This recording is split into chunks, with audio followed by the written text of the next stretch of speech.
Are you ready to impress your clients, your colleagues, and your bosses with your workplace English? In this English lesson, I will teach you workplace phrases and idioms that are essential for any business professional to know while speaking English. If you want to receive these phrases in PDF form to your inbox, make sure you sign up for my email list using the link below. Now, let's get started with business and workplace phrases that are essential for you to know. If you find someone in your workplace doing something in the easiest, say laziest way, you can say that they are cutting corners. Now, we only use this phrase when someone is not doing the proper procedure or they're not doing something the way that they're supposed to be doing it. So it can be kind of an insult to someone to say you're just cutting corners. Or you can warn people that you want them to take their time and do things correctly by saying we are not going to cut corners on this project. If you work somewhere where safety is important, like a factory, or you produce something, you know that it is so important not to cut corners when it comes to proper safety procedures. Well, we cut corners. Don't cut corners. Cutting corners. We're talking about cutting corners. If you're in a workplace and you're doing something for the first time and you need someone to teach you exactly how to do it step by step, you're going to want to use the phrase, walk me through it. So when you say to someone, walk me through it, it means you need them to show you how to do it exactly. You need everything about the process you need explained. When it comes to computers, I know older people in the workplace often need a technical person to explain things step by step, especially if it's something that the person has never done before. If you want to tell someone that you're going to explain something to them or teach them how to do something, you can say, I will walk you through it. Or you could even add the two phrases together, I'll walk you through it step by step. Walk through it. Walk through Cougar Town. Walk me through this. This next English phrase is very important if you are going to criticize something or offer a suggestion to someone, but you do not want to come off as rude. You can use the phrase, with all due respect, to add politeness to your criticism or your suggestion. Now, if you're approaching someone who is your superior or your boss in the company or in your workplace, you can say, with all due respect, I do think there is a better way to get this done. This means you're not trying to criticize them or undermine them. You feel like you have to suggest something and you are trying to be respectful by adding the phrase, with all due respect. Or if someone offers you a different suggestion or some criticism and you don't agree with it, you can say, with all due respect, I disagree. So this phrase is very useful when it comes to just trying to be polite in a more formal workplace. Due respect, with all due respect. With all due respect. With all due respect. The phrase to put a pin in something means to postpone or pause a discussion about a certain topic. You will hear this all of the time in the corporate workplace. This phrase is especially essential for business meetings or business calls where there's lots of different people and there's an agenda for what needs to get done in a certain amount of time for the meeting.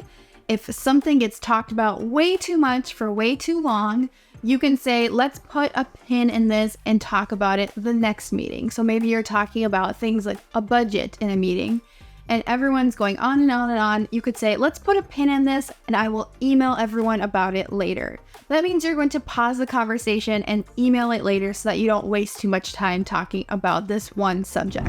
Let's do this. Let's put a pin in it. Boop, pin in. Put a pin in that. Put a pin in it. Have you ever met someone who does everything by the book? If you are someone who does things by the book, it means that you follow every single rule and procedure and you are not a person who likes to break the rules. So by the book means by the rule book. Maybe you are someone who is more creative and you like to come up with your own ways of doing things. Even if that means breaking the rules a little bit, you can say, I don't always do things by the book. This is warning someone that you kind of break the rules or you do things out of order or differently than most people do. So this phrase is super useful, especially in the workplace when there are so many rules and procedures and correct ways to do things. By the book. By the book, Sonny, from here on. In the business place, when you are making goals especially, it's important not just to look at the small details, but to look things more broadly. So the phrase you can use for this is to say, let's look at the big picture. So maybe you're in sales, and for the quarter of the year, your sales numbers are down, but you could say, let's look at the big picture. For the year overall, we've had a pretty good profit, or something like that. That means you're looking at more than just one quarter. You want to look more broadly at the whole year. Or maybe you want to warn someone that it's important not to just look at one customer or one project. Look at the big picture here. I'm starting to look at the big picture. Big picture, deputy. Look at it. To come up short. So when you fail to meet someone's expectations, or you just don't reach your goal, even though you come close, you can say you came up short. So especially when we're talking about money and goals for making money for the year, if you don't quite reach your goal, you can say we came up short on our yearly income goal or profit goals. Or if you're just studying for a test or an exam and you don't quite get the grade or the score that you wanted, you can say I came up short on the test. If we were to come up short, you're going to come up short. Then coming up short. This next phrase, to hit the ground running, is really fun to use. When you are excited to begin a project or an activity, you can say we are going to hit the ground running. And my guess for this phrase is it comes from the idea of soldiers or paratroopers jumping out of a plane and running to battle. They're excited to get into battle. They say they hit the ground running. So they were running before they even started to hit the ground. So if you are trying to motivate people in your workplace to finish a project, you can say, let's hit the ground running to finish this project in time. That means just let's be enthusiastic and quick about the work that we're going to get done. Or if someone is new to a job, but it's a fast-paced environment where they're going to have to learn a lot, you could say to them, you are just going to have to hit the ground running at this job. Hit the ground running. Really hit the ground running? Are you an outside-the-box thinker? The phrase to think outside of the box, it means that you come up with creative solutions to things. Oftentimes, it's really valuable in the workplace to have someone on your team that can think outside of the box to come up with solutions to things, because if we try the same methods to solve a problem, they don't always work. I think of people who have inventions as people who think outside of the box. I think of the person who invented the Dyson vacuum as someone who thought outside of the box, because vacuums used to have just circular wheels, and instead of a wheel, he put a ball so that the Dyson vacuum could turn all different ways. And fun fact for you, he was thinking outside of the box first for wheelbarrows, but he used the same technology of a ball to make a vacuum, and that was more successful than his first invention, the ball barrow, which looked like this. So if you want to be successful in inventing things or just coming up with solutions in the workplace, it's important to think outside the box, or as I said before, be an outside the box thinker. Think outside the box. Think outside the box. Thinking outside the box, yeah. Now, speaking of problems, when you try to come up with a solution to a problem and it just doesn't work, you're going to have to use this phrase, back to the drawing board. When you say, let's go back to the drawing board, it means let's start completely over at the beginning because our previous attempt was a failure or something that we tried did not work. So we need to come up with some new ideas again. Back to the drawing board. Back to the drawing board.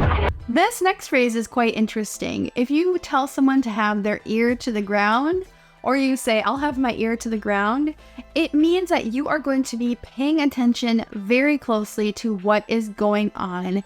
and you're going to try to hear anything that people are talking about, not in a nosy way, but you're just paying attention because maybe you're working on a specific project that you need more information about. For instance, maybe you're wondering if your company is going to change a policy, but your boss has not revealed to you if they are yet. You're going to have your ear to the ground and listen to other people in the workplace and see if you can figure out if the change is going to be made.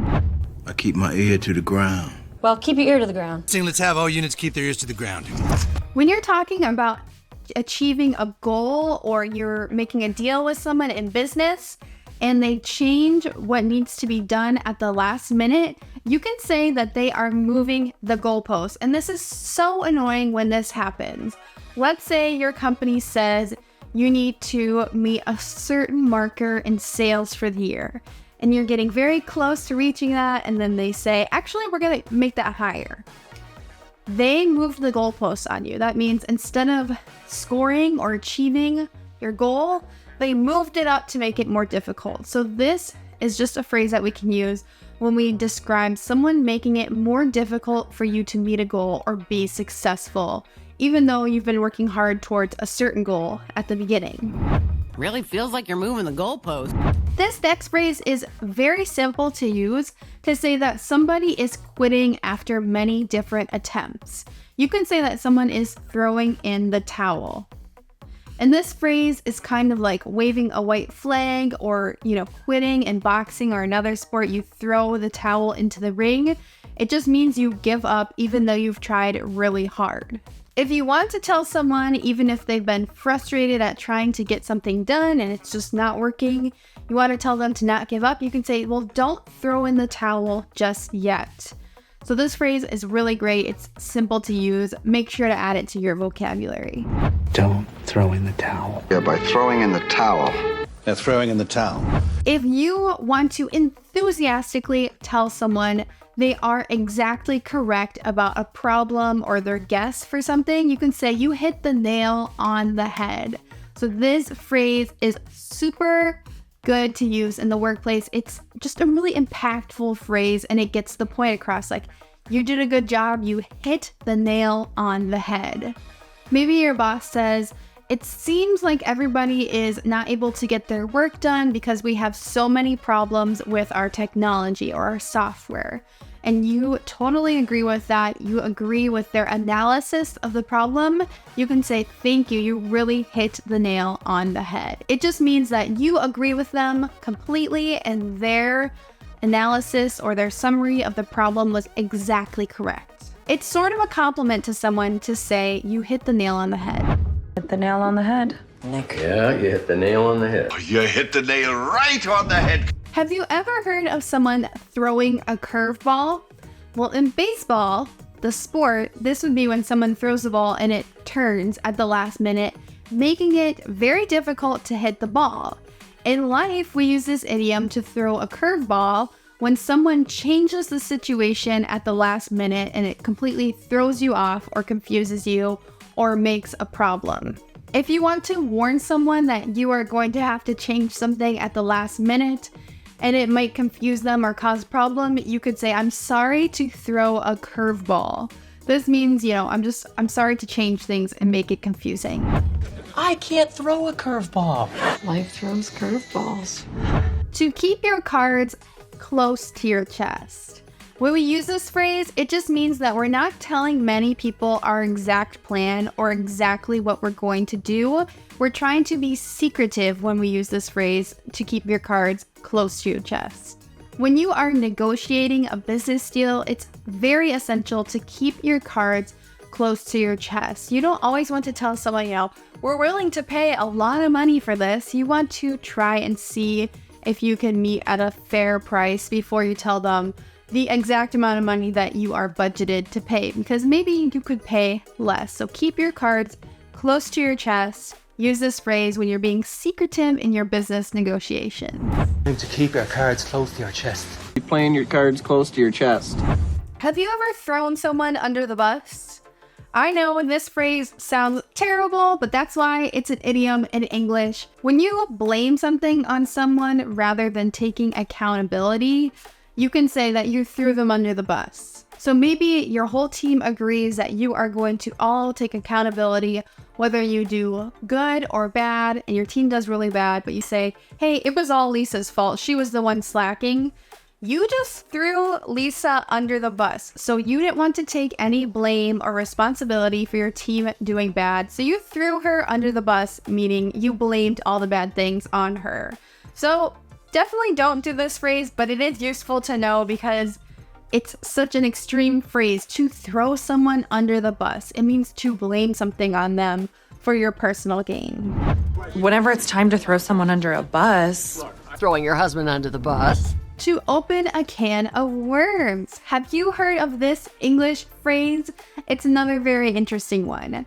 So when you start talking about a complicated or problematic situation, and you brought up the subject and now everyone has to talk about it and try to figure it out, you can say, I'm sorry, I opened a can of worms. This means that the topic is really complex, and once you start talking about it, everyone has to just keep talking about it. You can't close the can of worms, which obviously it's not a real can, but that's why we use this expression, because it describes the situation perfectly when you bring up a topic that now you have to talk about. So sometimes in meetings, when someone opens a can of worms, everyone kind of dreads it because it makes the meeting last forever. Everyone has to share their opinion and argue about the topic. And at the end, you can just say, I'm so sorry I opened this can of worms. You opening up a can of worms. How would that open up a can of worms? This last phrase really makes me think of working on a boat, but you definitely don't have to work on a boat or ship to use this phrase. The phrase is all hands on deck. Now, you might get an email in your English-speaking workplace that says, this meeting is all hands on deck. This means that everybody in the company needs to be in the meeting. If you say, we need everybody all hands on deck for this project, we need everybody actually working very hard to finish this. Usually, you will use this phrase if you need everyone to work on something that's super important or super urgent. You need all hands on deck. Hands on deck! All hands on deck! All hands on deck! Congratulations, your workplace vocabulary has now increased because you watched this lesson. Make sure you study some more using the link down below to download the PDF that accompanies today's English lesson, and visit EnglishWithKayla.com to learn more with my English course. I'll see you guys in my next English lesson on screen. Thank you for watching. Goodbye!